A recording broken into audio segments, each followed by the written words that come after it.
Okay, good evening, everyone. Today is Monday, July 13th, 2020. It is 5 o'clock, 5 p.m. This is the Westwood Select Board. We are meeting via Zoom pursuant to Governor Baker's March 12th, 2020 order suspending certain provisions of the open meeting law and the governor's March 23rd, 2020 emergency order imposing strict limitations on the number of people that may gather in one place. If anyone is wishing to participate, there is a Q&A function on the screen, and you can type in a question and it will be read at the appropriate time. Westwood Media Center is live streaming this proceeding and will have a video available on its website. And I think that's it for those formalities. My second time serving as chair, my first time trying to do it as Zoom, so stick with me. Before we begin tonight's agenda, our town clerk, Dottie Powers, is with us. She's going to swear in Nancy Hyde, Michael Walsh, and myself for a new term on the select board. I'll turn it over to you, Dottie. Good evening, everybody. Thank you for having me tonight. And I am going to swear in. I'm going to read your names and then the boards that you're being sworn into.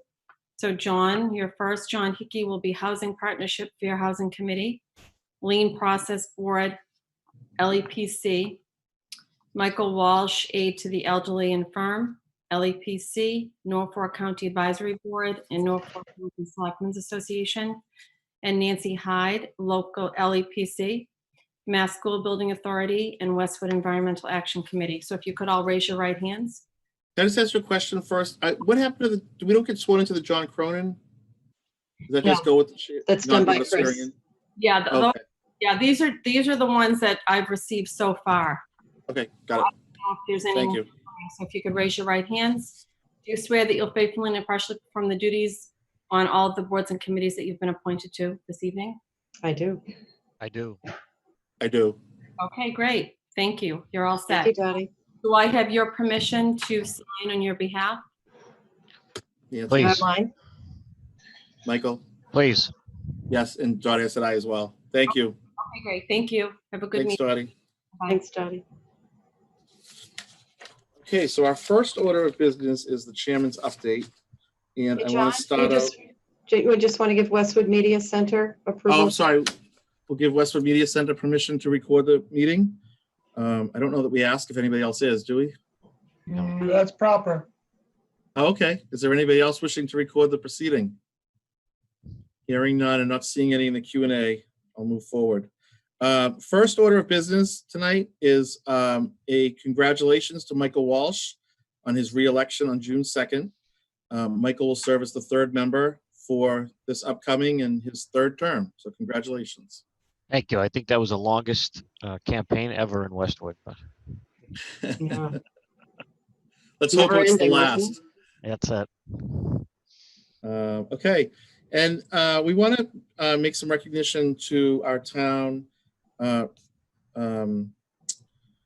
collector, Mr. Al Wizialko. The Department of Veteran Services would like to acknowledge Mr. Wizialko's generous donation of $2,750 to cover the cost of flowers planted for Memorial Day this year.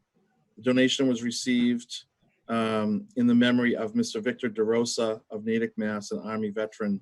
And this is the second year that Mr. Wizialko has made this donation in Mr. DeRosa's memory. So we are very grateful for that donation. And it is what allows us to have such great events. The next order of business is a construction update. A code red call was sent on July 7th detailing 3 construction projects that will be starting or have already started.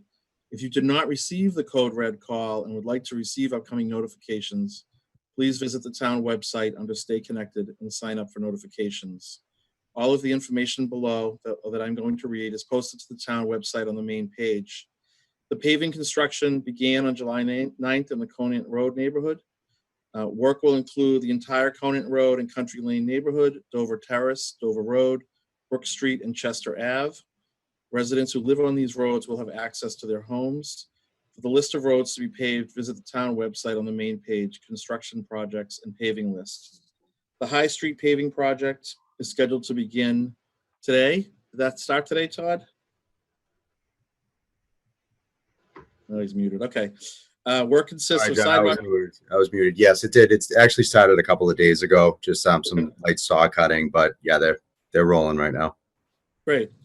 This will consist of sidewalk repairs, installation of granite curbing, installation of ADA compliant ramps, and repaving. Project limits are Churchill Road to the town line just beyond Bubbling Brook. Police details will be on site to assist with traffic. Let's see. East Street, Dedham Westwood Water District Water Main Project. This will be a project that will also begin this week. Water main will be installed from the East Street Rotary to Elm Street in the northbound lane. All northbound traffic heading to 128 will be detoured through Smith Drive, Downey Street, and Canton Street. Traffic detour signs will be set up along the route with police details on site. All traffic to the Norfolk Country Club will be allowed. All traffic coming from the Rotary towards the Islington area will follow normal traffic patterns, and any questions can be directed to the Dedham Westwood Water District at 781-329-7090. This will be the final week of collections for the pink bags for the textiles. Simply Recycling was the vendor responsible for that project. That will end, and there's no plan for it to start again in Westwood. We were able to secure this final week, so put your pink bag out by 7 a.m. on your regularly scheduled trash day. If that does not occur and the pickup is missed, there will be no re-pickup. They will not come back. Pink bags are available at Carby Street while supplies last. You can pick them up. And we sent a code red call on July 6th regarding this notification. And some good news, the Westwood High School pool reopened on July 6th. This is by reservation only. Lap swim, aqua fitness, and rentals will be offered, but again, you must do this by reservation. Walk-ins are not allowed, and in order to reserve, you can use you can call Recreation at 781-461-0070 or on the town's website under the Recreation section. The code red call was sent on July 6th regarding the phase 3 reopening plan for the pool. Also, as part of the phase 3 reopening, gameplay for youth and adult sports on town fields is now allowed. It's been a great 2 weeks. I've been at many of the games. People are trying their best to social distance and wear masks. Again, for more information, you can contact Recreation at 781-461-0070. So that is it for the chair's update. We'll move on to Ameresco Solar Phase 2 project.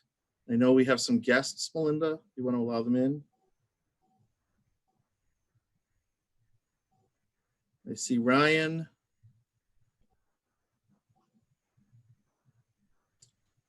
Hi, Ryan. How are you doing? I'm well. Is it just you from Ameresco? No, Jackson Dowdy and Michael Backus should be joining me as well. And then Tom Philbin, if Okay. he's on. Do we see them, Melinda?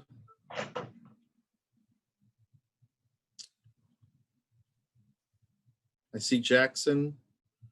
I see Mike. And Tom Philbin. Okay.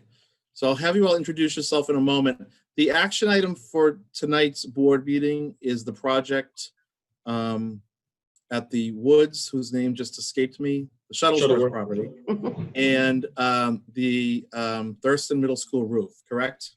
So those are the two action items that we're going to discuss tonight. So just in no particular order, Ryan, Jackson, Mike, could you all just one at a time introduce yourself and state your purpose for being here? Yeah. Mike, would you like to start? You're muted. Yeah. I can build power plants, but I can't the mute button.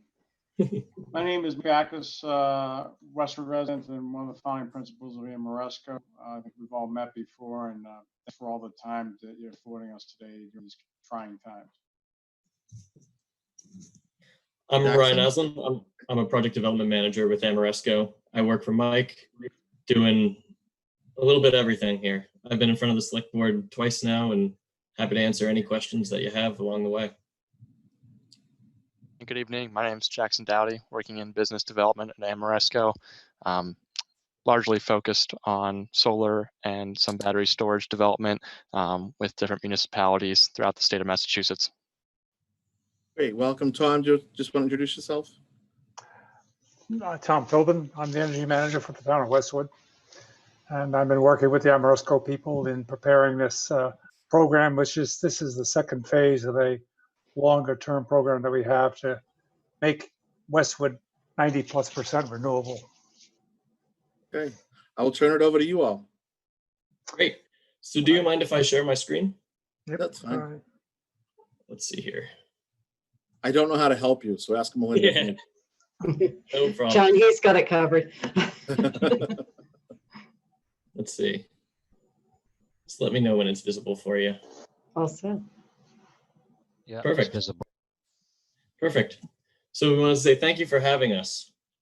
We already reached out and did introductions a little bit, but our agenda for our quick meeting today, or our quick presentation, is we're going to just do a high-level summary of the work that we did for the town of Westwood in phase 1, and then outline the site summary and benefits for the phase 2 projects. Specifically, we're looking at Thurston Middle School in Shuttleworth Field, but we also have slides on the Council of Aging and Police Department of projects that we will promise to expand upon to help get the town a little bit more comfortable with, and before they make a decision, yes or no, on those projects.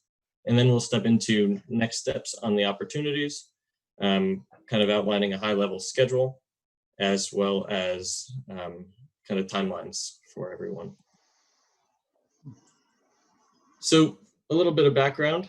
Back in 2016, 2017, Ameresco implemented phase 1 of the solar PV for the town, which included positive projects at the following locations: Westwood High School, Martha Jones Elementary School, Downey Elementary School, and the Thurston Middle School. These were for a total of approximately 600 kilowatts. And Ameresco built these projects through no upfront cost to the town of Westwood, with approximately $1.7 million of the capital cost coming from our pockets. Through these projects, we were able to provide the town significant energy cost savings for the generated electricity compared to if the town were to buy that electricity from the utility. In addition to those savings, we also donated a kiosk, which I show on the slide. I don't know if you can see my pointer, but right here, which is located in Westwood High School. The kiosk is not only used as a hands-on interactive educational tool regarding the renewable energy projects within the town currently and can be expanded, but has many other purposes for the school, presenting calendar of events and announcements. Since going operational with phase 1, we've been working with the town of Westwood to evaluate additional sites and the new incentive programs that have been released in the town, in the state of Massachusetts, known as SMART. And that's kind of where we are here today. So we're here today to request the approval on a few projects, in particular the Shuttleworth Field and Thurston Middle School, the approval for the town to execute PPAs so we can continue along in the design. What I'm showing on this slide is a summary of the financials, and really the bottom line here is we're looking at a total estimated year 1 benefit to the town of Westwood of around $70,000. This number is slightly larger than what we've shown in our past presentations to the select board, which I'm happy about. And that includes with a smaller Shuttleworth Field system size of now 2 megawatts compared to the 2.5 that we had shown in previous rounds. And so that also takes up a smaller footprint for the town. Doesn't also include the battery potential? Yes. Okay. Mm-hmm. And in the next slide, Jackson will kind of go over some of the additional benefits to the town of Westwood. Yeah, absolutely. So similar to phase 1, Ameresco will bear the risk and responsibility of all the upfront costs to design, permit, construct, and then operate and maintain the solar system.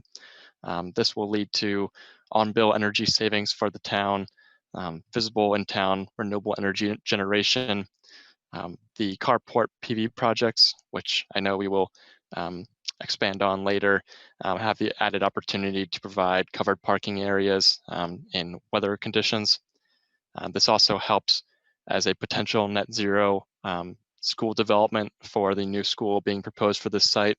I know that as we've attended several of the sustainable school committee meetings, that's certainly a hot topic, and we're happy to help develop that part of the system to provide that benefit to the town. The carbon offsets associated with this project are pretty significant. About 283 homes, the electricity per year would be saved in the carbon offsets.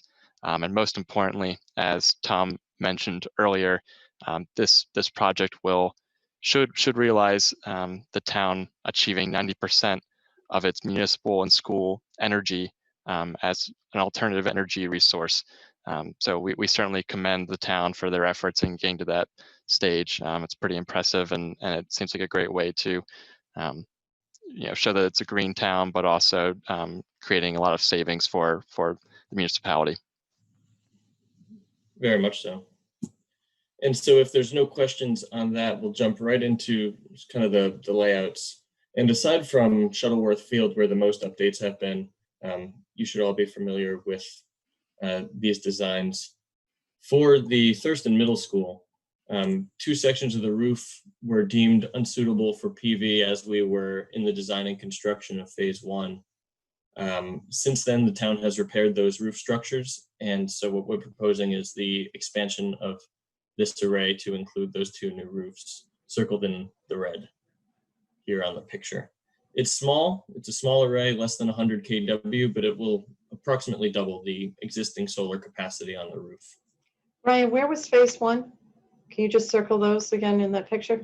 Yes, I believe it was, let's see, this roof right here, this roof, and these. Okay, thank you. But yeah, I can provide a better picture. But those were the 2 roofs that were slightly older. And Yeah. as they've been replaced, they're now suitable for solar. Thanks. Yep. Next is the Shuttleworth Field. Last time we were here, we were looking at a 2.5 megawatt system, and we took it upon ourselves to kind of take a step back on this design and really meet with the stakeholders of the town. We had a few meetings with the Westwood Environment Action Committee, as well as taking all of your feedback from the select board. And we've not only decreased the system size, but we've also been able to get a tighter design so that way we're leaving the trees to the northern portion of the array, approximately 6 acres of trees that won't be touched just north of our fence line, to provide visual screening from the neighbors. We really don't want to provide any sort of visual impact to them whatsoever. So we're trying to take their thoughts into consideration. We also will be maintaining 100-foot setbacks from the wetlands, as shown here in the blue, if you can see my cursor. That will all still remain shaded by trees or covered with trees up into the ground. Now, this array will be coupled with a battery energy storage system and grid connected.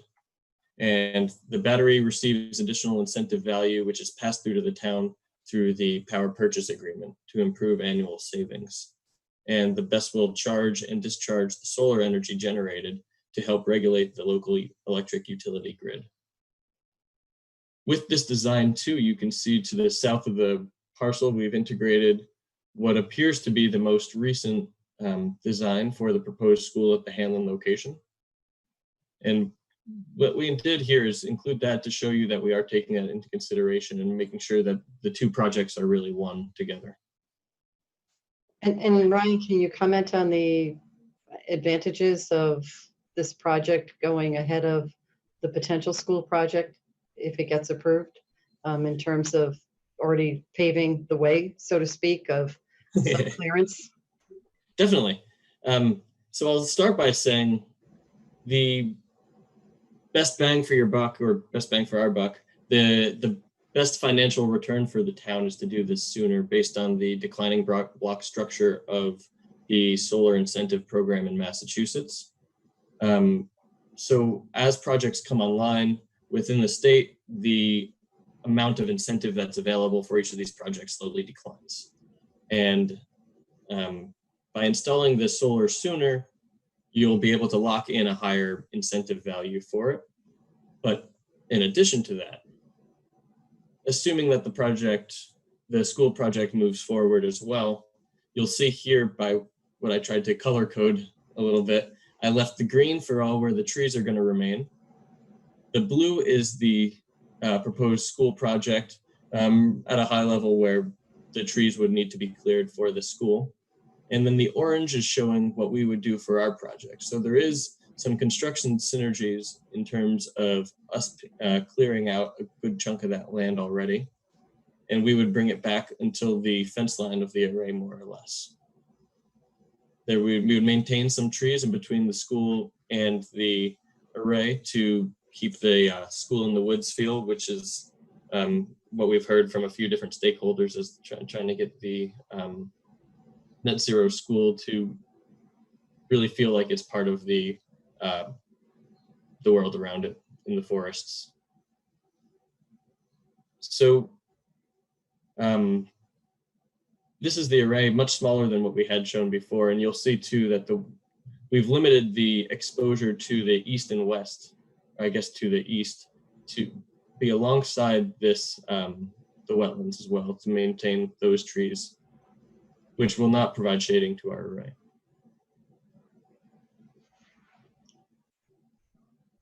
And we'll talk briefly about the other two projects as well. Hey, Ryan, can you go back one slide one more time? Yeah. Yeah, can we just take some questions on the Thurston and the Shuttlesworth before you move on to the other two? Because those are really the ones we're doing action on tonight. Definitely. So I'm just, the first slide had a $70,000 of savings. Yes. And then the Thurston Middle School shows $1,000 in savings. Is the Shuttlesworth worth 69,000 in savings? Is that where you came up with that number? Pretty close to that. So right now we're looking at 65,350 Okay. as value to the town. So the 65 is from Shuttlesworth alone. Yes. Okay. And that's at Shuttleworth for a 2 megawatt system. These numbers would be much higher if the town had any desire to increase the output of Shuttleworth and maybe take off some other projects.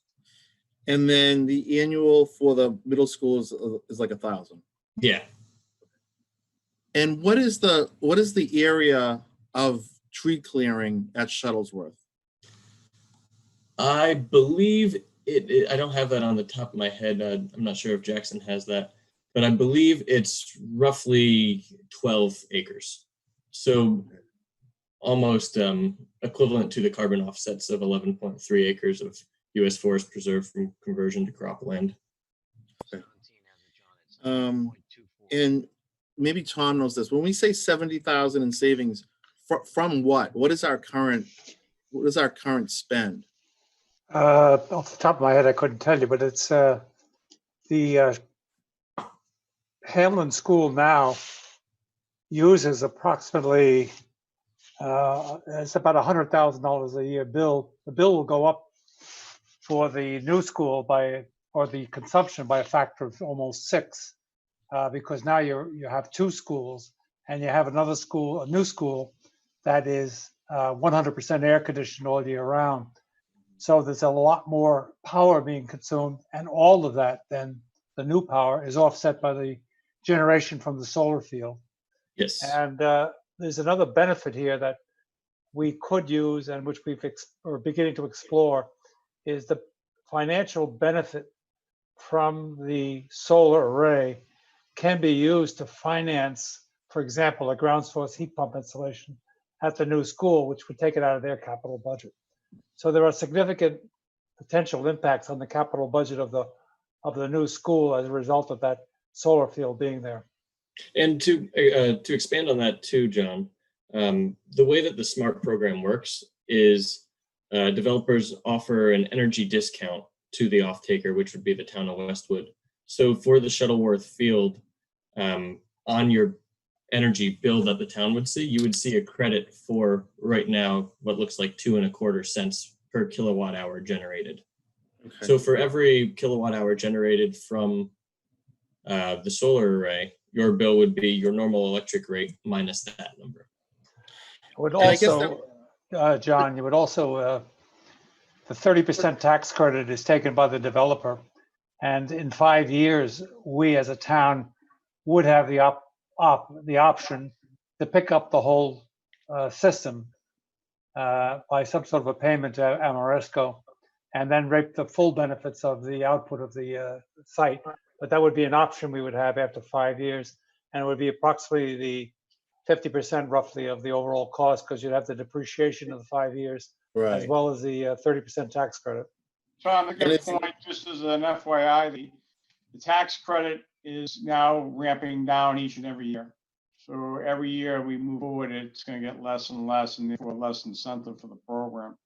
Ryan, could you go back to the Shuttleworth field? Because there were a couple other things that I thought this person had asked you to expand on, you might have missed on some of the other things that the towns are going to benefit of, the fact that we're just doing the work there. I think it's the next one.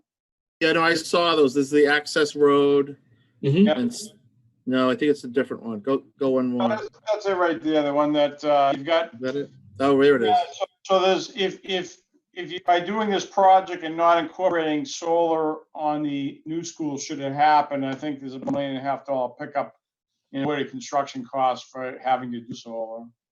You've got you've got 2 acres of tree clearing we would be doing that would save the town about $25,000 should the new school forward. And then also the axe road, which is about another $40,000. This all assumes that the new school ends up there and move on. No, I get it. I saw those, and I was just trying to figure out if those were part of the 70,000 that you started No. with, but they're No, not. they're not.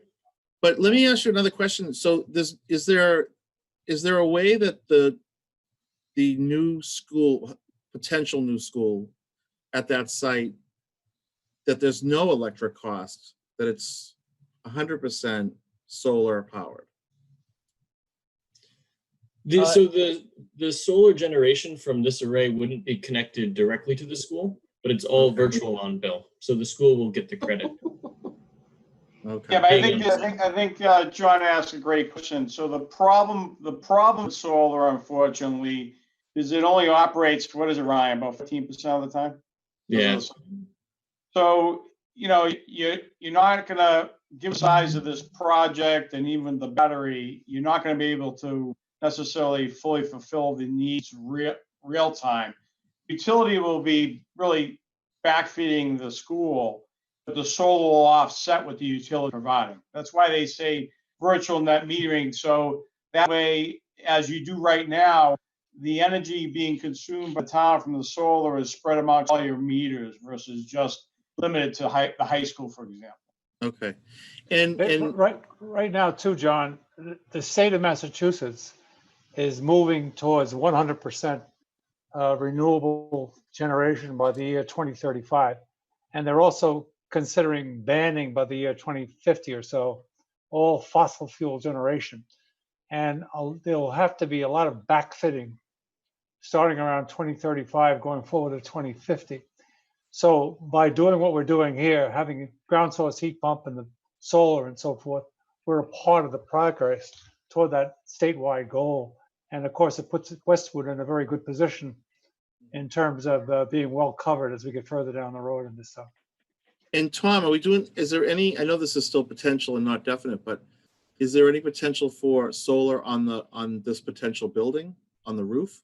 Yes, there is, but by not having the solar on the roof, you're saving some amount in terms of the construction costs of the building, and you really don't need it because the solar array generates roughly twice what the building needs. So in terms of in terms of virtual solar, we're covering in 100% of the building. So net zero is a no-brainer at this site. And then the rest of the power that's generated there becomes an offset for the rest of the schools, high schools, and the other schools as well. And then so how does this work? The town leases this land to Ameresco? No. Yeah, go ahead. So it would, I believe, and Tom, correct me if I'm wrong, but I believe the town would transfer the needed acreage for the solar project to the school department, who would take control over the construction of the solar array. Am I correct? That's correct. And it would require a town meeting vote to do so. And then Pat, what's the term of that? Is that a deed transfer? Is that Yes, it would be under the care, custody, and control of school committee. okay. Just for the necessary amount of land Right. to support. Right, the just for that project. started on there, but I'm saying then, Pat, the arrangement between the schools and Ameresco, is there a term on that? This is a 20-year program. Okay, Yes. And it, as I say, we have an option in 5 years to take it out of the off altogether from Ameresco, although we Okay. may choose not to. And we can provide an option for the town to buy it out at any year of the contract term too. okay. Okay, Michael, do you have any questions?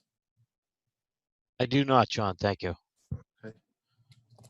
I think I'm good on Shuttlesworth.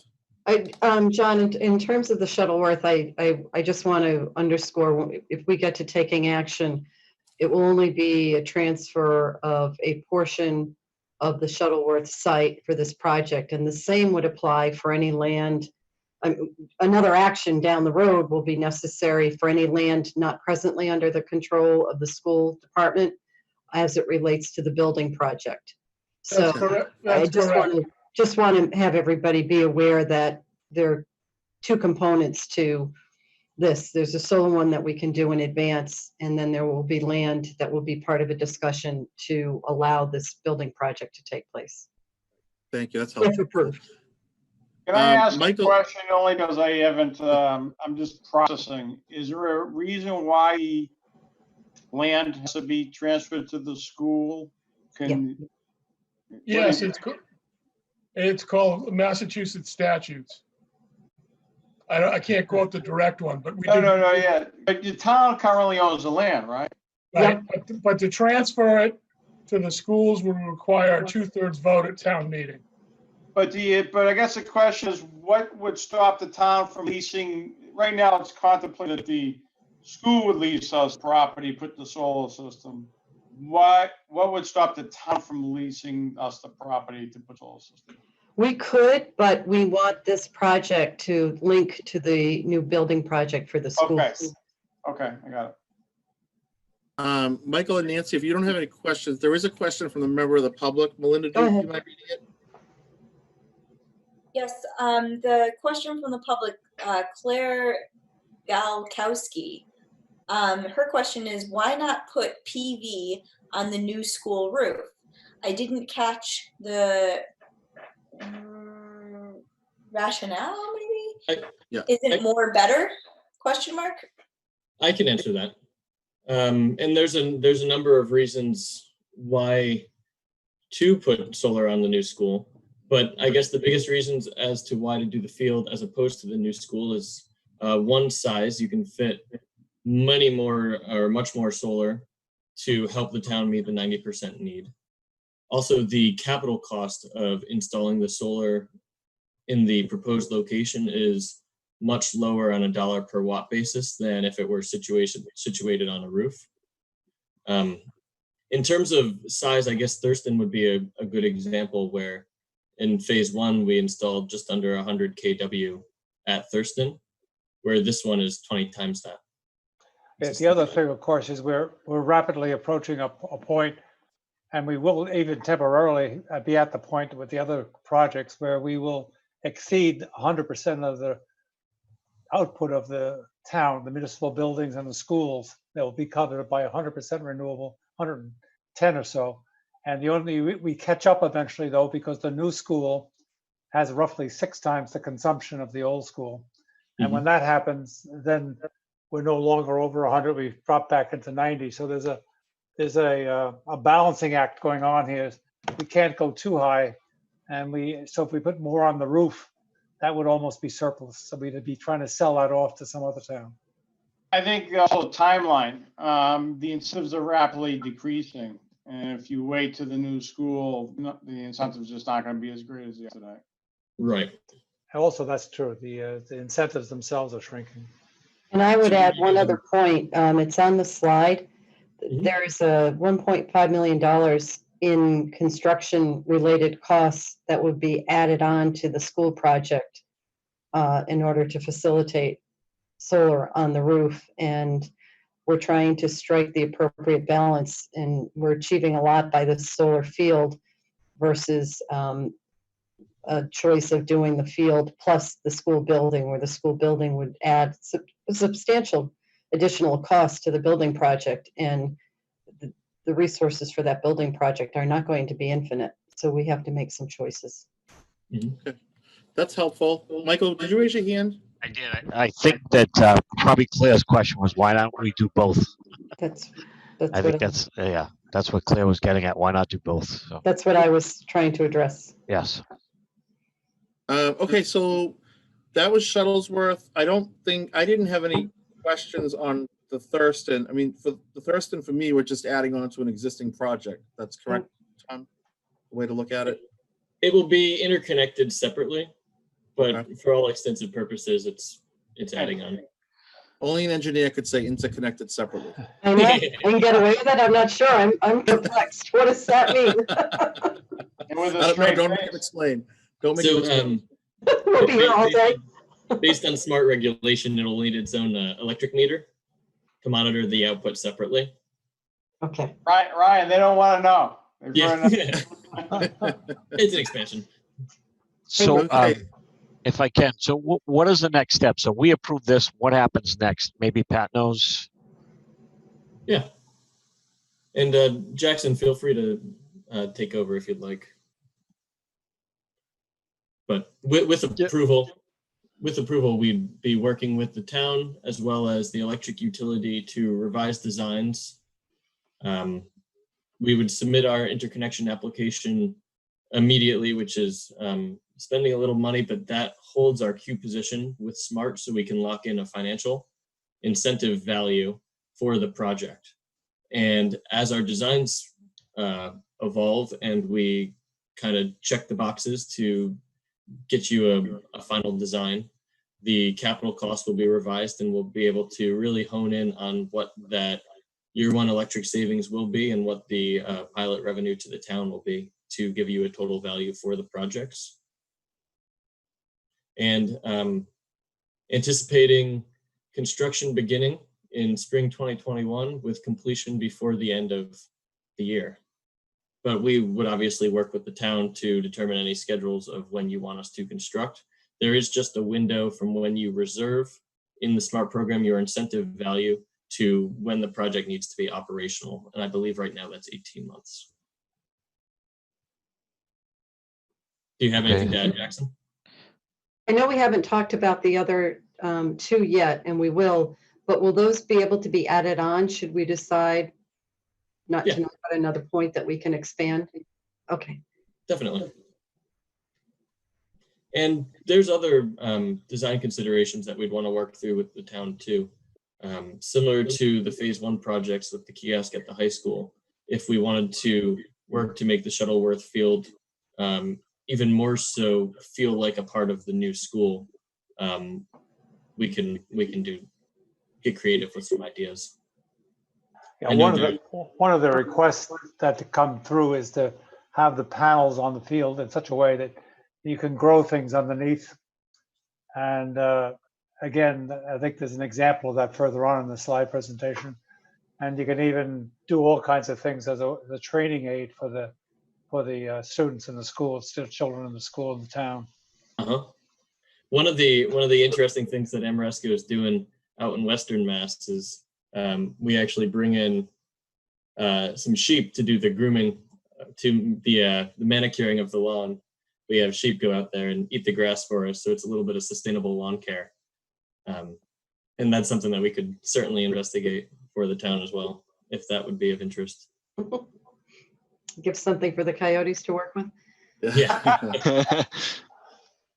Okay, do you want to go through the other two projects? Kind of, I'm not going to be voting on them, so maybe just expeditiously. Yeah, so very quickly, the other two projects. The first one is at the Council of Aging, and it's a carport PV design, so it's elevated a good distance above the ground, and it provides shading, coverage from the environment for all the cars that park underneath. And similarly, we're doing that, or we propose to do that at the police station as well as the a small little rooftop array at the new police station. But the police station's design would be sloped in one direction off of the building in the back, to provide coverage to the police vehicles. And Ameresco is doing these at a number of towns, including Natick and Lexington, and we'd be happy to connect you with those towns or other customers of ours and take anybody to site walks if that's of interest. Why don't you send that list to Tish and she can share it with us? Okay. Yeah, the one I remember going to, well, two in Natick was one at the new Natick High School and the second one at Walnut Hill High School. And I know I've said this before, but I just want to reiterate, I was actually very impressed with how it looks aesthetically, but also driving in, you realize that the roof part is much higher up than your line of sight. And it's very good to see firsthand. It was helpful for me. The one that's the biggest I've ever seen is at Stonehill, where they've done an enormous student parking lot. And it's of course the students love it. They say it saves them a lot of wear and tear in the wintertime. And a lot of the ones that are resident there can park their cars and they're totally sheltered and so forth. So it got a lot of kudos there. And in fact, Stonehill is moving very fast toward having 100% renewable for their total energy needs as well.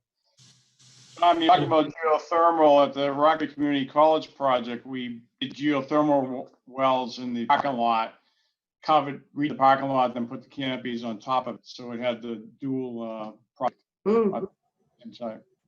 We should talk about that, Mike, for this one as well.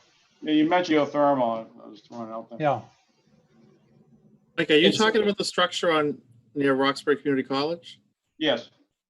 It's right on Murray Boulevard. I drive by it going to and from. Yep, that's our project now. That was a cool project because the energy savings we did on the rest of the campus actually paid for all that. It was no out-of-pocket cost for the college. Where are these that we're looking at now? These are just additional renderings from a project that Jackson's developing in a nearby town. But these are just showing an example of what these carports can look like. Right here, you can see there's considerable room above the buses. And they're all customizable specific to the sites that they're located on. We always make sure to have them have a minimum clearance for school bus, as well as fire trucks, safety vehicles like that. Mm-hmm. And you can see these poles are non-intrusive, not taking up any parking space area to allow for cars to use those spots. I can't emphasize enough what I believe is that the way the state is heading and the way certain communities now have already banned fossil fuels for all new construction, Brookline, Newton, and so forth. It's kind of where we're headed.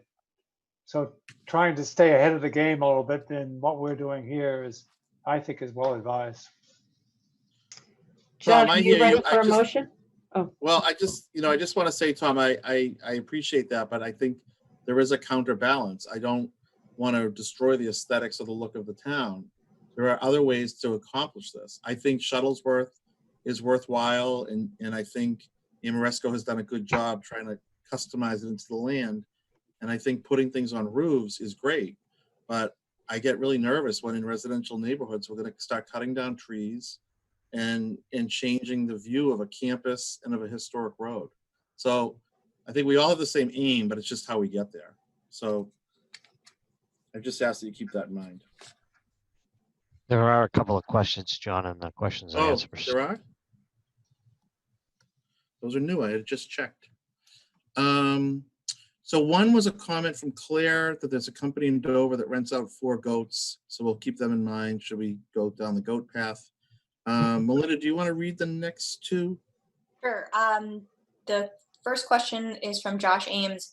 Are there any safety considerations that need to be evaluated with the PV installations associated with snow sloughing or electrical safety for ground installations at Hanlon site? I guess the short answer is yes, certainly. And Ameresco has ground mount installations all over the country. we are very in tune with the safety needs to build these. I mean, we've got to meet all the code regulations. It's Mhm. nothing unusual. Mhm. So at the minimum, we're meeting National Electric Code compliance, which includes, chain link fence, underground, concrete encased conduits. And beyond that, of course, as Mike just mentioned, we're even though the PPA moves forward, we want to and are required to go forward with all permitting requirements to make sure the town is comfortable with our final design before we begin construction. Next Okay. question. Sorry, the next question was from Claire Galkowski again. Would it be possible to add EV chargers to carports? Yes, definitely. So that's something that we have done at a number of sites, and we could certainly look at it for the town if that's of interest to the town. It's an interesting topic because Eversource has a great incentive program right now to do just that. Mhm. Okay, that was it for the questions, correct, Melinda? Correct, that's it. Okay, I think we're ready for the motions. Nancy? is that Okay. good? Yeah, I think we're just proceeding with the action tonight on Thurston Middle School and the Shuttleworth property. So the first motion I have is that a motion to approve permitting Ameresco to proceed with the Phase 2 solar program, proposed solar arrays at the Thurston Middle School as noted in tonight's presentation, and to grant authority to our town administrator, Christopher Coleman, to enter into a power purchase agreement for this approved project. I'll second. Okay, Mrs. Hyde, Aye. Mr. Walsh, Aye. and I vote aye as well. And the next motion is for us to approve permitting Ameresco to proceed with the Phase 2 solar program proposed ground mount arrays at the Shuttleworth Field area, and to grant authority to the town administrator, Christopher Coleman, to enter into a power purchase agreement for the approved project. And further, that we grant the town administrator to approve transfer of only the portion of Shuttleworth necessary for this project to the care and control of the school department for the development of a solar array. And this will be subject to town meeting approval. I'll second. Yeah, Mr. Ahern, did you want to add something? Well, I'm not sure you can authorize the town administrator to transfer property. The transfer of property is something solely within the ambit of the Board of Selectmen. Okay, so let me amend that, that continuance of the motion, that we, the select board, approve the transfer of only the portion of the Shuttleworth property necessary for this project to the care and control of the school department for development of a solar array, subject to town meeting approval. That's good. I'll second that, but I have a question. So what happens if the school department decides not to do something with it? We transfer it back to us? No, then it wouldn't go through town meeting. If they don't have the project, it wouldn't get approved at town meeting. Okay, thank you. Well, I'll it would- second. Okay, any other discussion? Hearing none, Mrs. Hyde, Aye. Mr. Walsh, Aye. and I vote aye as well. Thank you all very much for your time. Thank you, for all the guys. time. Thank you. We'll So see be you again talking soon. Yeah, I hope so.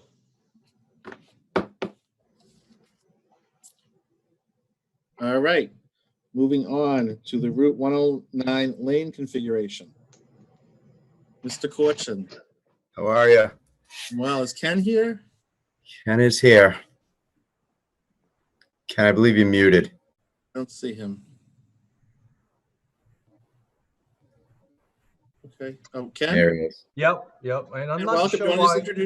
just introduce Yeah, I'm not yourself, sure Ken? why my video is not on, but There is a button to click to open up the video, the camera Okay. button on the lower left corner usually. oh, gotcha. Yep. There you are. There you How go. are There you you? go. Ken, do you want to just introduce yourself? Yes. Just for the record, this is Ken Hall with Beta Group, and I appreciate it. It's been a while. I haven't met the board. Thank you for the invite. I think that's it. Todd, I'll turn it over to you and Ken. Okay, so as you guys know, we spoke about the 2-lane configuration that currently exists along 109, heading eastbound from approximately Summer Street up to Louderbrook. We had gone out there, we had restriped, we came before the board in mid-January and presented our findings that Beta had run some data on. And we were looking for some initial guidance at that point as to whether or not the board wanted to proceed with keeping the existing configuration out there as a permanent feature, or perhaps reverting back to what was existing prior. Obviously, with the virus, things came to a halt. Throughout the past couple of months, we've obviously proceeded at a pretty fast clip with, progressing through town meeting with the approval of the road improvement bond, which has now led to the paving project on Route 109. And we're actually going to be in the process of getting the pavement preservation technique that will run from approximately Churchill up to Louderbrook, which then leads to hopefully a final conclusion of, are we going to maintain the current existing out there, or are we going to revert back to the 1-lane configuration? Ken is here obviously right now. We can go through the presentation as a refresher, the one that we went through in January. If there are any questions, we can certainly elaborate further.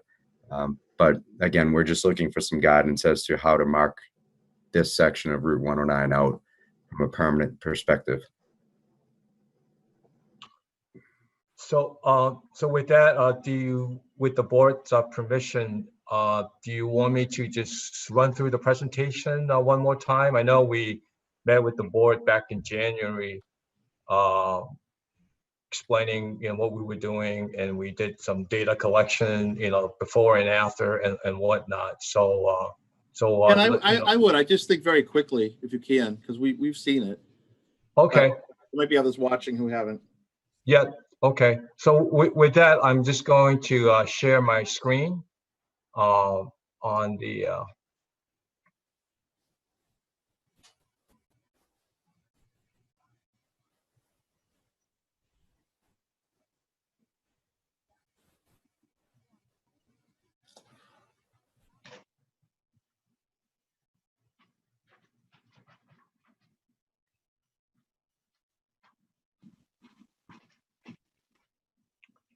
It's going to take a minute to come on.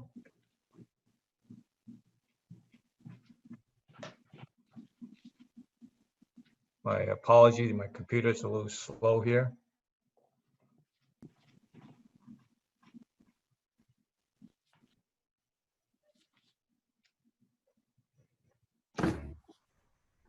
There you go.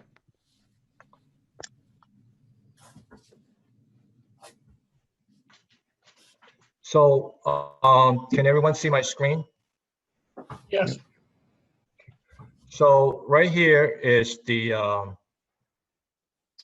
Summer Street is right here, and this is High Street. Louderbrook it's right at this corner right here. So the approximately project limit from between Summer and right where the gore is, it's about 1,300 feet. Just keep in mind that today, if you're heading eastbound, there are 2 lanes from here to here, and that's approximately plus or minus 300 feet. So essentially, what we did spring of 2019, we restriped this 1 lane from here to all the way here, which is approximately 1,000 feet, to 2 lanes.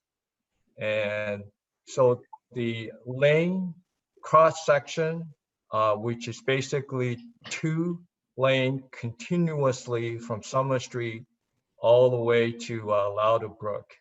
And that cross section is 2 11-foot lane, 1-foot shoulder on the eastbound, and on the westbound, which is 1 11-foot lane, and 1 foot shoulder.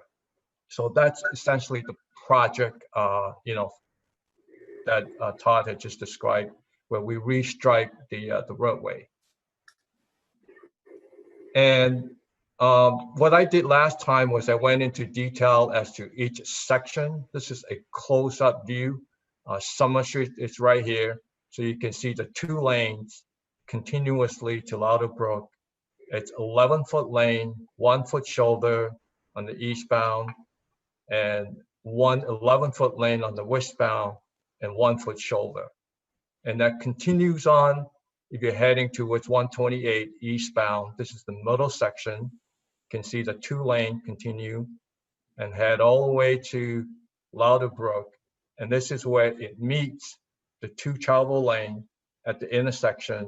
And then there's this taper right turn lane going into Louderbrook. So that's the lane striping that we have done, in late spring. And what we have done is we have took some pictures of the before and after. Again, this is looking west. If you're looking from the intersection of Louderbrook, you're heading westbound. Before is, you see, this is the existing gore. You got 1 lane heading west and 1 lane heading westbound. So prior to the restriping, the 1 lane, it's about a 12-foot lane on each direction and a 5-foot shoulder on both sides. So that was the 1 lane configuration. And then on your right, if you notice, here's the old marking that was all painted out, and this is the new marking. You can see the 2 lane. So I'm just going to show you a few shots as we're heading westbound. And this is, again, if you look at the before, which is 1 lane, and then the 5-foot shoulder, and then the after, which is 2 lanes. And then we shifted the double yellow center line towards north of the roadway. And this is looking west again as you approach Summer Street. Again, the 1 lane for each direction, 5-foot shoulder, and then you got the 2 lane, 1 lane, and the 1-foot shoulder. And continue on. Well, this is actually, we took another shot. If you are traveling from Summer Street heading towards 128, just quickly, another view. If you looked at where the before and after, this yellow line, the old double yellow center line, that's shown right here, which is being painted out, and we shift the yellow line to create the 3 11-foot lane and 1-foot shoulder. And we did some speed data collection, if you recall. Just very quickly, we did a comparison. We did some data in October 2018. This is before we restriped the lanes. And then we collected 3 sets of data, once in May 2019, once in August 2019, and the last time we collected was September 2019. The posted speed, which is somewhere in the middle of between Summer Street and Louderbrook, is 30 miles per hour. So just to summary the speed data that we have done, we have looked at 50% percentile speed, which is the average speed. And we also look at typically the 85th percentile speed. And that's where people, 85% of the time that people travel at or below. So I think overall, in summary, this comparison of the westbound and eastbound, the speed has gone up somewhere between 2 to 6 miles per hour based on the data that we have collected. So that's, a quick summary of, those 4 sets of data. And what we have also done is we've collected 2 sets of traffic volume. We have collected, 48 hours of count on the main line, which is shown here on 109. And then we have also collected data before and after at the intersection itself, which is the turning movement volume. Basically what that is the number of cars on each of the approaches, whether they're, making left turn through. So we collected all of that. So I think in summary, what we have collected, if you look at, for example, the eastbound through in the morning, there is about 180 cars increase or throughput. So pretty much what we have expected, that if we were to create this 2-lane, that would have encouraged people to use the 2-lane.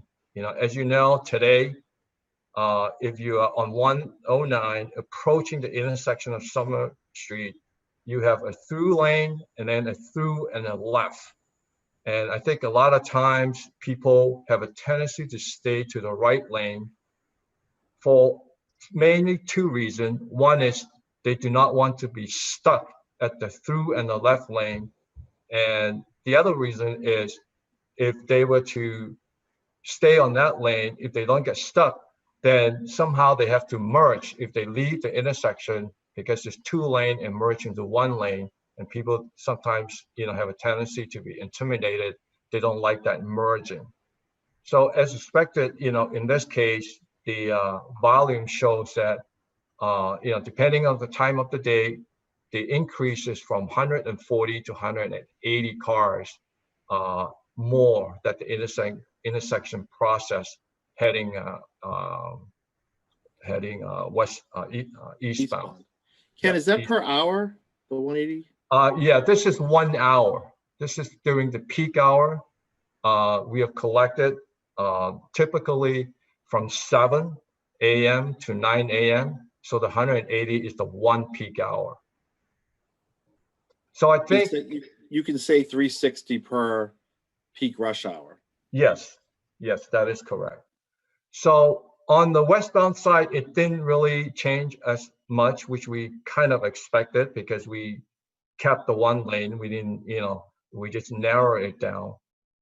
So I think in a nutshell, that's essentially, what we have done and what we have presented back in January. Ken, there were also some concerns previously back in January pertaining to the shoulder width in some locations. Yes. Could you just comment on those? Because I know there were comments made about in some areas being, as narrow as 6 inches, and that was proven to be false, I believe. But could you just comment on those? Sure. So when we made the presentation, I know some of the residents had commented that the width of the shoulder width was not striped correctly. They were as narrow as 6 inches. So we went out and measured both the eastbound and the westbound. And we would say that 95% of the shoulder width, 12 inches, which is the 1 foot shoulder. The areas where it is not 12 inch, they were either 13 inch or 14 inch, or there was one area, which is westbound heading more towards Summer Street, at somewhere near the 109 sign, which was about 10 inches. So there was just one area, a very small area. So overall, the shoulder width were, 1 foot.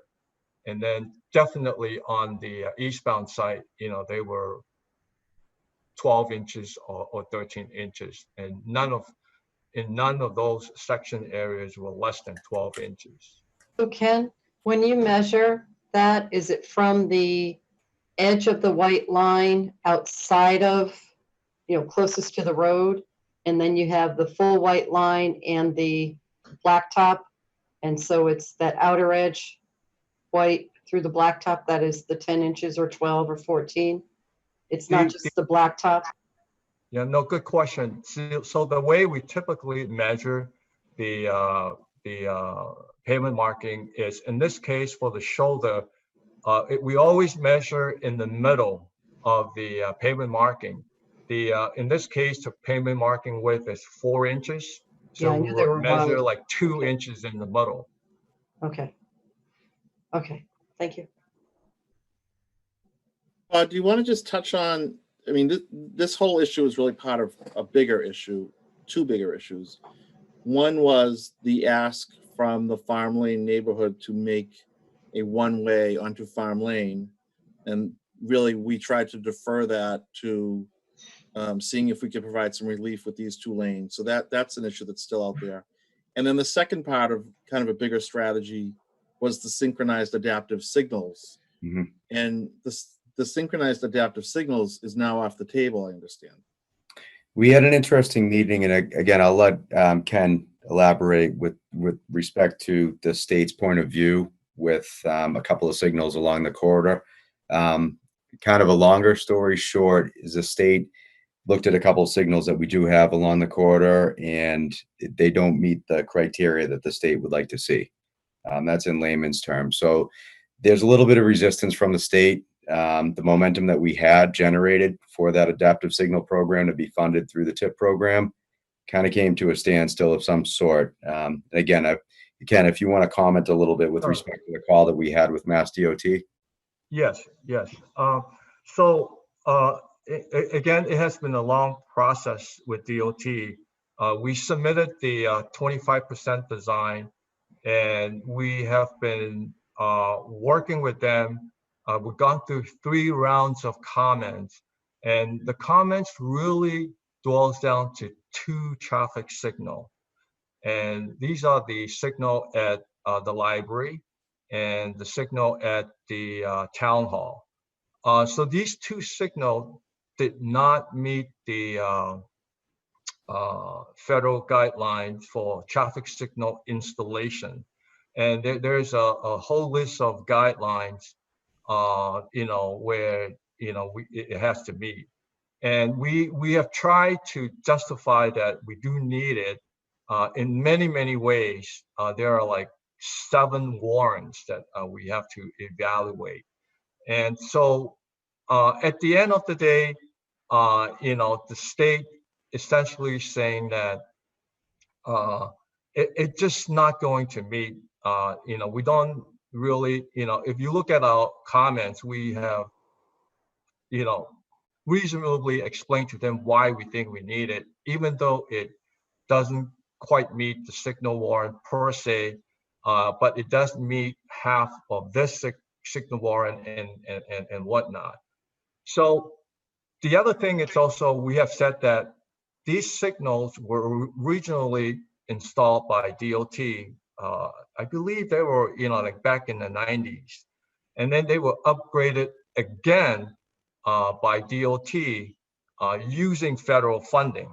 And so it has gone through 2 iterations of approval by DOT, except now, this is the 3rd time. And of course, they didn't buy that. They don't want to look back and say what's done is done, and we are here and we're doing this. So I think in a nutshell, they're saying that because the 2 signals did not meet warrants, it would not qualify. Technically, they cannot use federal funding to pay for it. And again, our experience, and I've been in the business for over 30 years. I've never seen anything like this. We have worked on projects that has been built and, that in similar situation. And, granted that it's a different district, it's not District 6, it's District 3 and 4 and, other districts.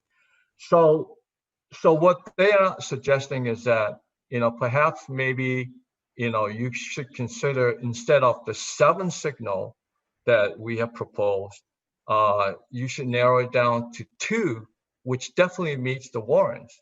And those 2 are the intersection of Summer Street and Lauterbrook. And that really it's a significant change to what we had in mind. And from a benefit standpoint, it significantly, really, because the problem is not just at those two intersections. The problem is the town center.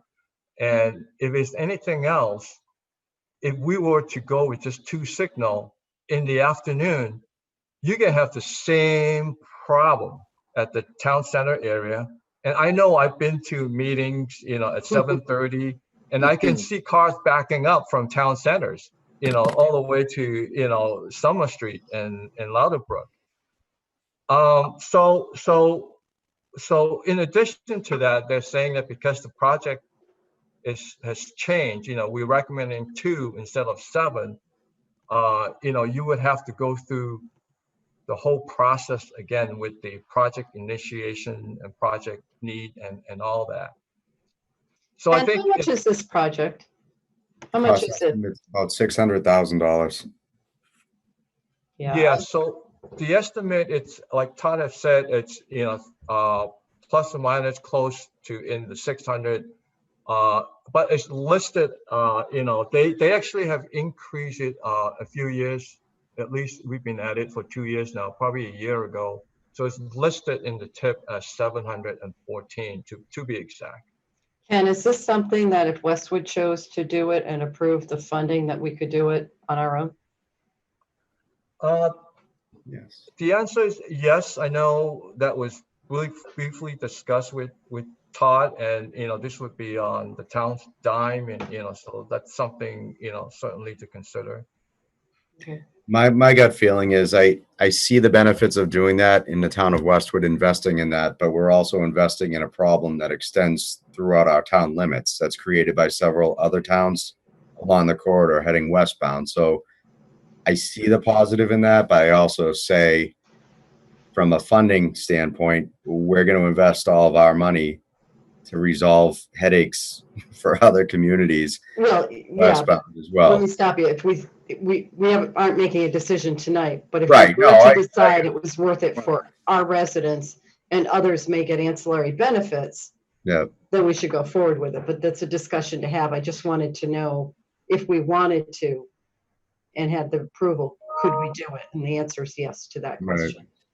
It's frustrating too in the conversations that we've had with the state for them to then come back and say, yeah, no, we'll, 2 will do, but forget about the other 5. Mhm. It's, you're coming in with a project that is like framing It's a not a house, good, not it's not a finishing. good decision on their It part. isn't. It's silly for them to even say Yeah, that. So. they're not, they've got something else there on their mind and it's not Exactly. helping traffic flow. Right. Yeah, and it's just frustrating because it felt like we had some momentum around, ways to do some interesting Yeah. changes that would have I helped. think we should keep this on the table as something to evaluate agree. on our own. Yeah, I And think Ken, the only other piece, Todd, and it wasn't Beta's data, but the police department in January had reported that year over year accidents had gone down. Mhm. Yeah, Paul Sicard had presented that data. I know Chief's online right now. I'm not quite sure between the months of the end of January when we had met and currently right now. But Chief, if you have any information or any comments on that, that would be helpful. Sure. So let me see here. Here we go. There we are. I'm on. So Sicard run that data for us, and there were only 5 accidents total, but they were just the typical rear end low speed accidents, which was actually lower than the number of accidents we'd had in the past. And there was only 1 accident that the sergeant attributed to perhaps the reconfiguration. So, I understand that there are concerns of some people that if the speed goes up even 1 mile per hour, that's concerning to them. And I'm not trivializing that, but the data in terms of safety related incidents did not support that there was any significant or any palpable diminution in safety as a result. And Jeff, I will tell you that the mornings, I've been working throughout COVID, and it is really helpful to have that cruiser when they park behind that Welcome to Westwood sign.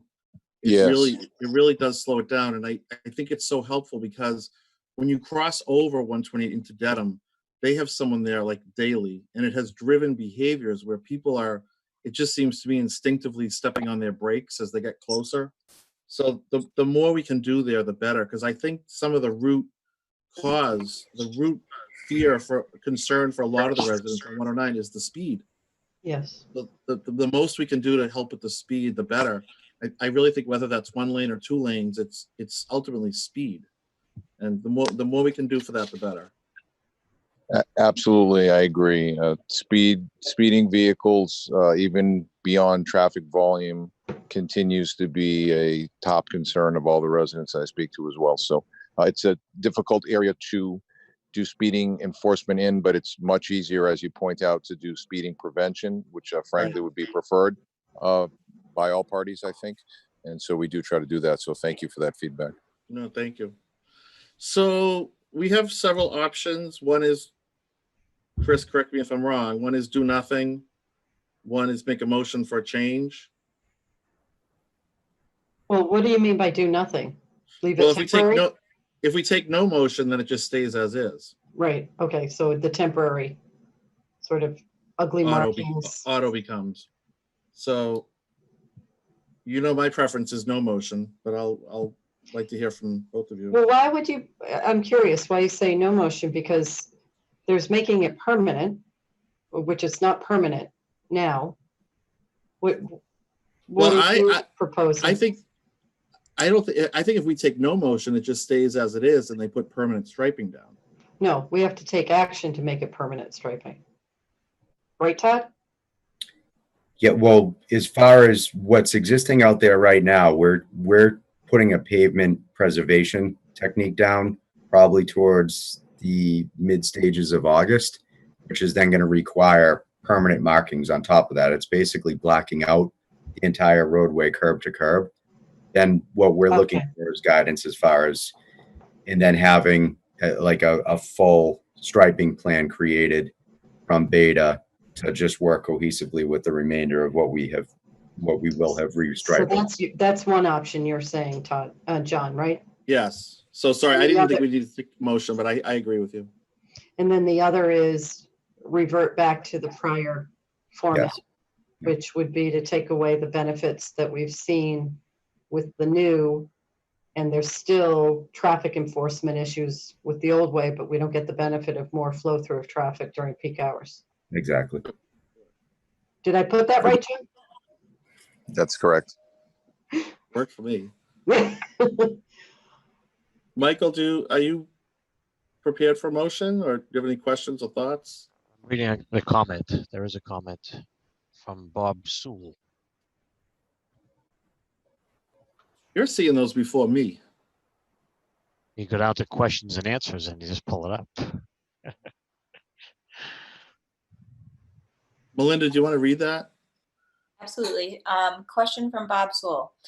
6 inches or 12 inches? Have you ever tried to walk on a sidewalk as cars drive by a foot away at 45 miles per hour? Why are those of us who live on this small stretch of Route 109 getting stuck with turning it into a constricted, unsafe raceway? If you widen it to 3 lanes, the entire length of Route 109 in Westwood, we could really move cars through. Note that the traffic study shows the average speeds exceeding the speed limits by a significant percentage. We have been stuck with increased noise as the cars race to Route 128 and much less safety. The 1-foot borders no longer allow for bike lanes during this one stretch. As to accidents, the stay-at-home orders made for far lower traffic. Traffic enforcement efforts have done nothing to curb the speeds. Tighter lanes, no real borders, and increased speeds make this a horror show. Put it back. Thank you for your comment.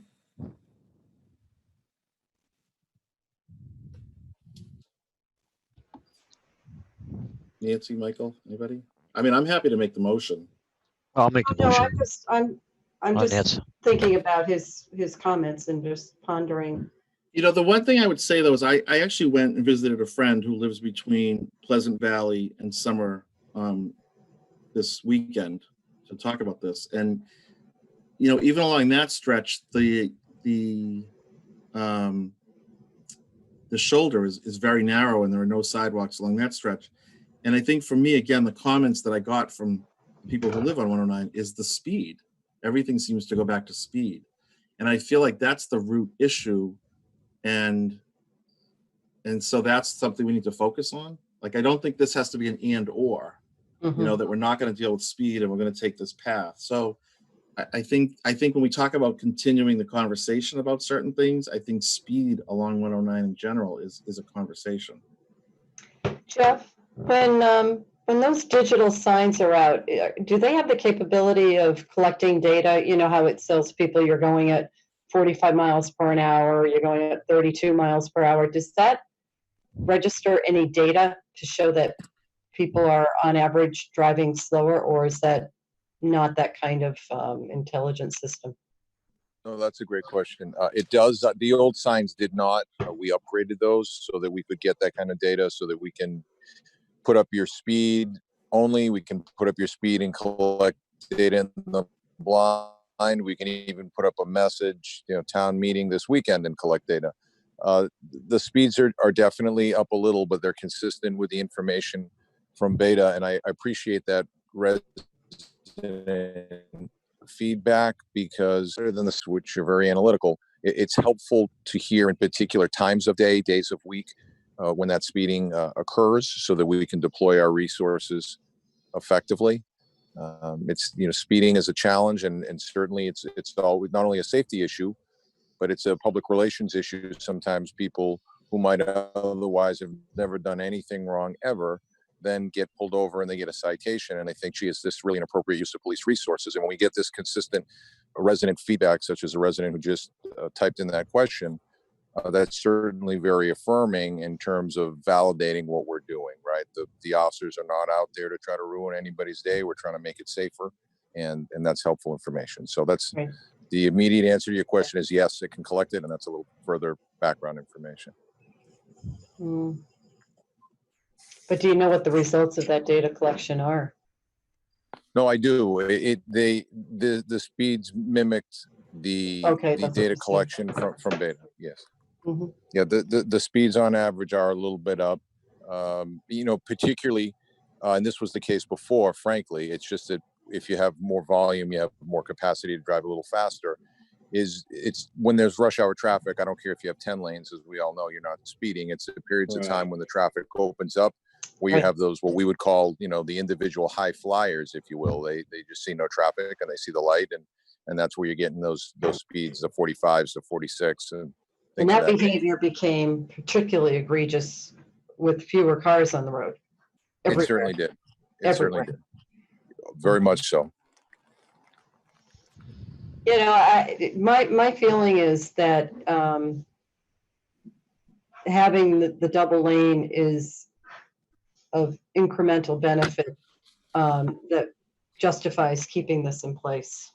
And I think that policing it and following through, as there has been some of that, I think is very important. So I agree with you, John, that controlling the speed proactively is going to be very important, ongoing importance. I'd just like to add to the board, I would encourage any of the residents that travel that area or that live in that area, certainly, to please feel free to give us a call. You can even call me directly. That's fine. You can speak to Lieutenant Vinci, who's in charge of patrol. We're happy to take information about when they feel like it's the most problematic, and so we can act on that. We definitely want to try to, you know, help everybody we can. So I appreciate the feedback, and I encourage it. Thanks, Jeff. Okay. John, there is a second comment from Mr. Sewell.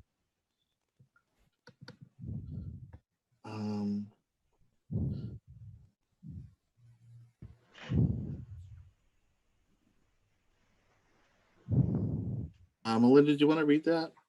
Yep. Okay, so Bob Sewell, He says, please note that this action is being considered under the cover of summer without notice or public input after a multi-month stay at home order. Why not put it back to 2 lanes and enforce speed limits? The speeds on Route 1A are slower, safer, and wider lanes with larger borders. We hear loud speeding traffic starting at 5 a.m. every day. So I think that's actually a good comment in the sense that we should talk a little bit about process. So at Todd, correct me if I'm wrong, but at town meeting when we approved the bond for the road work, this is money that from that you will use for this process. Correct. And so it's some of it is timing of construction. We did have the bond posted at town meeting. We posted this meeting last week. Well, we gave it more time than I think the law would require. So I think we've been talking about this for quite some time, and we're just at a point where we need to make that decision.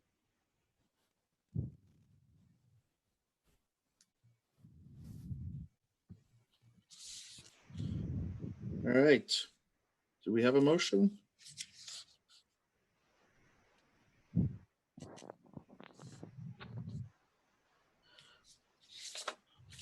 I will make it if I can find it. So I move that the select board accept the new Route 109 lane configuration at a permanent level with new paving, improved traffic markings, and new signage. I'll second. Mrs. Hyde? Aye. Mr. Walsh? Aye. And I vote aye as well. Thank you all. And I didn't say it because of I'll say privacy concerns, but I travel that road at least 2 times a day in this little stretch. So so I'll just leave it at that. And it's traffic. There is a way to slow it down so that there are no accidents, especially if you're departing from the main road into one of the houses in that area or side areas. So. Yeah, and I do think, I think we've all said it, is I don't want this to be the end of the conversation about speed and traffic strategy. And so I'm sure we'll be talking more about it in the future. I wish we could find the 1.7 to be able to do everything that we'd like to. I know, that was a good idea. Just need the money. Okay, we're gonna move on to appointments and reappointments to boards and committees. Ken, thank you. Yep, you're welcome. It's good to see everyone. Stay safe. Be safe. John, are you going to do the release of capital? Oh, I'm sorry. The new Chief, business. Thank you very much. So Pam doesn't have to hang around all night with us. Sorry, Pam. Thank you. I have appointments and reappointments next. Okay, Pam, why don't you take it over? Okay, thank you. Each year we come in to ask the select board to release the capital by quarter. So we're asking for the release of the first quarter for FY21. The total capital voted by town meeting this year for FY21 was $4.2 million. So in your packet, you have the list of the capital. Our departments and school department have spread out how they will utilize the capital over the 4 quarters of the year. And the list is in your packet of what's being requested for the first quarter. That list does total $3.2 million. This is typical in that most of the capital is asked for release for the first quarter. So most of our departments are doing work during the July, August, September time period. For the schools and DPW, it just makes sense that they're doing the work during the summer months when the buildings or the roads are less busy. And for some of our other departments where their capital is equipment items, they're doing that purchasing, starting that purchasing at some point over the first quarter. It often takes a several month period for that equipment to get built and delivered. So for departments like DPW, they start the purchase process in the summer so that they'll have that equipment before the winter season. So the list is $3.2 million. Again, this is in line with what we would have released in first quarter for other years. Nancy, Michael, anything? I just want to note, as I was looking through this and thinking about it, I reflect back on what we did at town meeting, and including capital articles was for this very reason, that we knew we had the resources, that we want to be able to do this work on a timely basis, There are a variety of reasons behind, because it's a very extensive list, and a big one is construction time or implementation time, and summer months present opportunities that the rest of the year doesn't, especially as it relates to the schools. So that, I just wanted to share that as my thought process.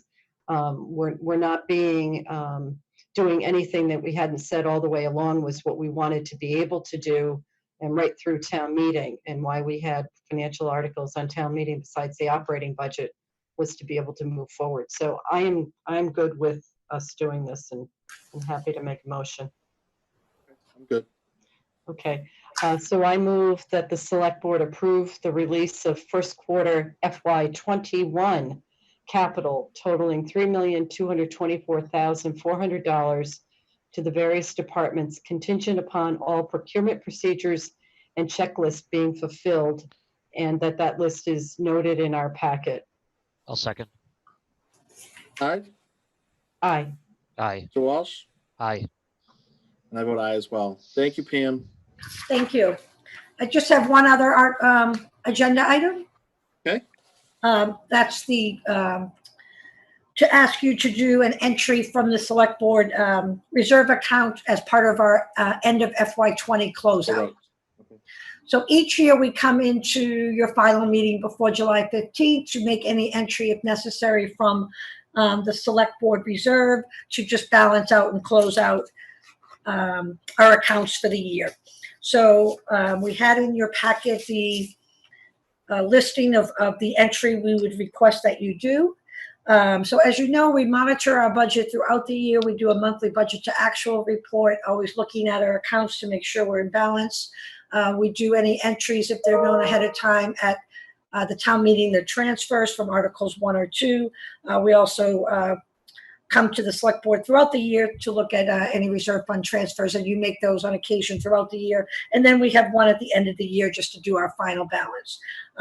So the total list requested is $179,820. And just to go through a couple of items, one is $34,000 for the solid waste recycling budget. And that is something we've been talking about during the year, that there's been extreme stress on that budget with some of the new changes in the industry. So this amount would balance out that budget. And I will point out that we were able to increase that budget in our FY21 budget. So we should have a sufficient budget in place for FY21. We also have $30,000 for the DPW operations department, some additional groundskeeping costs that they experienced this year. One was the Downey field, the irrigation pump went unexpectedly, and Todd wanted to get that fixed to make sure that that field stayed in good condition. The other was just some additional landscaping requested when the East Street Bridge was completed and all of the work done and the state work done. Todd just wanted a little bit of additional funding to make an adjustment to something that he thought needed to be done there for landscaping. So $30,000 for that. Then we have a list of a small amount for several departments totaling $15,820 for salary adjustments. These are not departments overspending budget. This is really just an administrative entry to close out the year. Sometimes depending on how many calendar days we have in each fiscal year, we need a small adjustment. Some of our departments are small departments the way we vote them at town meeting. They're a small amount. They don't have any flexibility in their budget to handle any kind of change during the year. As you know, we have been broadening where we're voting our budget authority for our different municipal areas. So we now have economic and community development. All of the small departments are within that broad vote. The same for police, fire, and DPW. We've not yet done that for general government or the human service area, and we will look to do that in the upcoming budget year. So this list here is just some small transfers to close out the salary line items in those departments. And I will just point out that we are turning back far more in other municipal departments that more than covers that. It's just, again, the way we budget. We need to use the select board account to make this transaction. And then the final item and the largest one, $100,000 for some school COVID-related items, particularly with the school lunch program. We talked about this kind of at the onset of all the COVID, with the way that came on so dramatically, the uncertainty of whether the schools, once they close, were going to come back open or not. We had talked with the school department on not laying off their school cafeteria workers, but keeping them employed. First, because the timing, they didn't know if they would have to bring them back to work. Second, because as a municipality, we're self-insured for unemployment insurance, so it would have cost us anyway to pay that if they had been laid off. And third, because we were near the end of the school year. So this $100,000 transfer will help the schools close out that issue for FY20. And I think we all know for those types of situations, if we have those again in the fall for the school or the town, we will be making, discussing that whole issue again, because there might be different circumstances and different decisions made if that type of thing happened at the beginning of the school year or was going to happen for an extended period of time. But this was something that was just in the final 5 or 6 weeks of the school year. So this entry would kind of complete that discussion we had with the schools and let them close that out for FY20. So those are the items totaling $179,820. There's currently a balance in your account of $187,400. And again, this would be the final entry to close out fiscal year 20. I'm good with that. Well, anything? No questions. Okay, I move we approve the list of transfers as put forth by our Assistant Town Administrator and Finance Director, Ms. Dukeman, to accounts as listed from the Select Board Reserve account to be used to close out fiscal year FY20. I'll second. Mrs. Hyde? Aye. Mr. Walsh? Aye. I vote aye as well. Thank you, Pam. Thank you. And we'll be back to a later meeting later in the summer to kind of give you the full closeout of FY20. And this year that will include updating you on some of the sources for some of the COVID related impact, so that you have kind of an idea of where we are with that. Thank you. Thank you, Pam. Thank you. Thanks, Pam. Okay, now we're on to appointments and reappointments. So, Tish, just tell me if I'm correct here. So the proposal for this evening is to reappoint Al Rizialco to the Aid to the Elderly and Infirm. That's correct. Do you want me to read them? Sure. Okay. I think, yeah. Go ahead. Okay, so Aid to Elderly Infirm is Albert Lizialco for a term to end on June 30, 2021.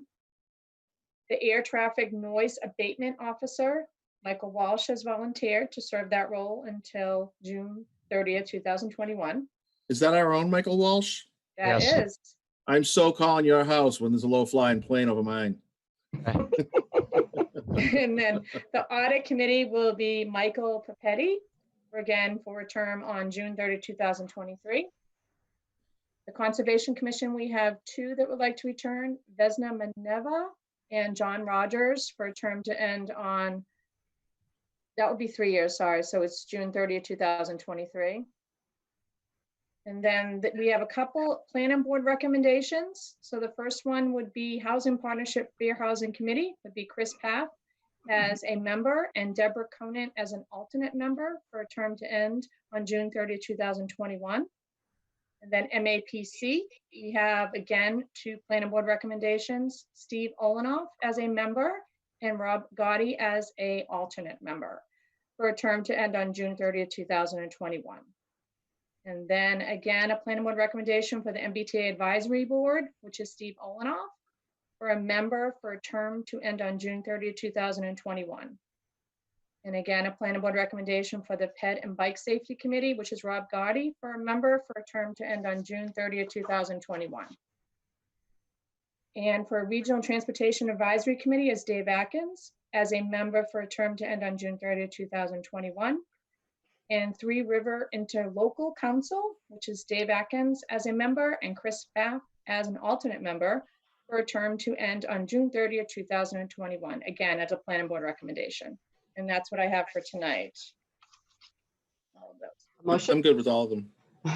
I'll make a motion that we appoint or reappoint, as noted, all the members as just listed by Tish Healy for the terms as also noted by her. I'll second. Mrs. Hyde, Aye. Mr. Walsh, Aye. and I vote aye as well. Okay.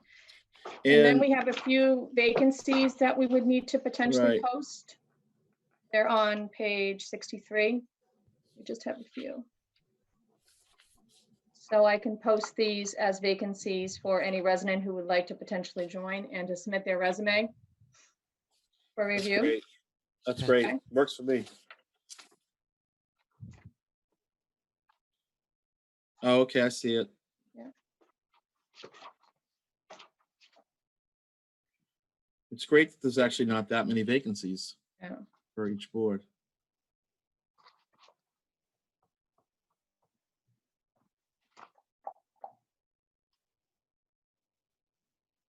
It's great. Okay, All I right. think we're good there, right?